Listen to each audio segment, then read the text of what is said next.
ವಾದಿರಾಜರ ಜೀವನ ಚರಿತ್ರೆಯಲ್ಲಿ ಅಂಥದ್ದೊಂದು ಕಥೆ ಬರ್ತದೆ. ಪ್ರತಿನಿತ್ಯದಲ್ಲಿಯೂ ಕೂಡ ಹಯಗ್ರೀವ ದೇವರಿಗೆ ನೈವೇದ್ಯವನ್ನು ಸಾಕ್ಷಾತ್ತಾಗಿ ವಾದಿರಾಜರು ಸಮರ್ಪಣೆ ಮಾಡ್ತಾ ಇದ್ರು. ಭಗವಂತ ಕುದುರೆಯ ರೂಪದಲ್ಲಿ ಬಂದು ನೈವೇದ್ಯವನ್ನು ಸ್ವೀಕಾರ ಮಾಡ್ತಾ ಇದ್ದ. ಯಾರೋ ಕುಹಕಿಗಳು ಹಯಗ್ರೀವ ಮಡ್ಡಿಗೆ ನೈವೇದ್ಯಕ್ಕೆ ವಿಷವನ್ನು ಬೆರೆಸ್ತಾರೆ. ಆ ವಿಷವನ್ನು ಬೆರೆಸಿದ್ದಾರೆ ಅಂಥೇಳಿ ಭಗವಂತ ಪ್ರತಿನಿತ್ಯದಲ್ಲಿ ಕೂಡ ನೈವೇದ್ಯವನ್ನು ಸ್ವೀಕಾರ ಮಾಡಿ ಶೇಷಭಾಗವನ್ನು ಉಳಿಸ್ತಾ ಇದ್ದ.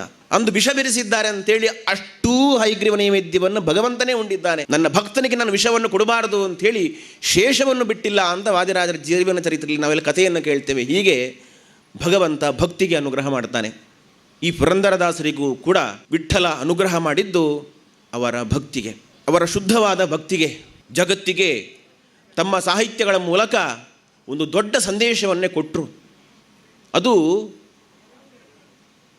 1-2 ಕೀರ್ತನೆಗಳಲ್ಲ, ಲಕ್ಷ ಸಂಖ್ಯೆಯಲ್ಲಿ ಕೀರ್ತನೆಗಳನ್ನು ರಚಿಸಿ ಈ ಕನ್ನಡ ಸಾಹಿತ್ಯ ಪ್ರಪಂಚವನ್ನು ಶ್ರೀಮಂತಗೊಳಿಸಿದ ಒಬ್ಬ ಧೀಮಂತ ವ್ಯಕ್ತಿ ನಮ್ಮ ಪುರಂದರದಾಸರು.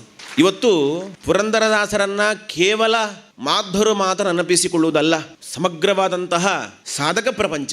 ಜೊತೆಯಲ್ಲಿ ಇವತ್ತೆಲ್ಲ ಕನ್ನಡ ಭಾಷೆಯನ್ನು ಉಳಿಸಬೇಕು ಅಂತ ಒಂದಷ್ಟು ಮಂದಿ ಇದ್ದಾರೆ ನೋಡಿ. ಇಂಥವರು ಕೂಡ ನೆನಪಿಸಿಕೊಳ್ಳಬೇಕಾದಂಥ ವ್ಯಕ್ತಿ ನಮ್ಮ ಪುರಂದರದಾಸರು. ಅಷ್ಟು ಈ ಕನ್ನಡ ಸಾಹಿತ್ಯವನ್ನು ಶ್ರೀಮಂತಗೊಳಿಸಿದ್ದಾರೆ. ಲೋಕದಲ್ಲಿರುವಂತಹ ಸಾಹಿತ್ಯಗಳು ಒಂದು ಹಂತಕ್ಕೆ ಪ್ರಸಿದ್ಧಿಯನ್ನು ಹೊಂದುತ್ತವೆ. ನಂತರದಲ್ಲಿ ಅಂತಹ ಸಾಹಿತ್ಯವನ್ನು, ಅದಕ್ಕೆ ಎಷ್ಟೇ ಪ್ರಶಸ್ತಿಗಳು ಬಂದಿರಲಿ, ಎಷ್ಟೇ ಕೀರ್ತಿ ಬಂದಿರಲಿ, ಆ ಸಾಹಿತ್ಯ ಪುಸ್ತಕಗಳು ಎಷ್ಟೇ ಮುದ್ರಣವನ್ನು ಹೊಂದಿರಲಿ, ಅದು ಒಂದು ಹಂತಕ್ಕೆ ಮಾತ್ರ. ನಂತರದಲ್ಲಿ ಅದನ್ನು ಜಗತ್ತು ಮರೆಯುತ್ತೆ. ಅಂತಹ ಸಾಹಿತ್ಯಗಳಿಗೆ ಸಾವಿದೆ.